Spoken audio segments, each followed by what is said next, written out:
Ito yun eh.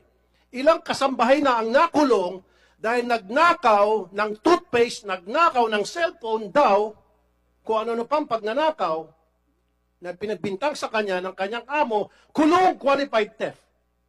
Pero si amo, nakaw ng sweldo sa mga empleyado at mga benepisyo, at kapag nalaman ng dole, walang parusa kundi pagbabayarin lang. Walang kulong. Mapapamura lang tayo rito. This is a big injustice to the poor. See? Kaya tatanungin kita, anong parusa, Direktor?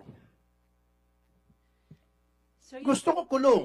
Kasi kung hindi, then it's about time baguhin natin batas natin, Mr. Chair. We have to come up with legislation na dapat lahat ng amo na nagnanakaw sa kanilang mga empleyado talagang makulong. And meron akong bill na qualified theft. Director,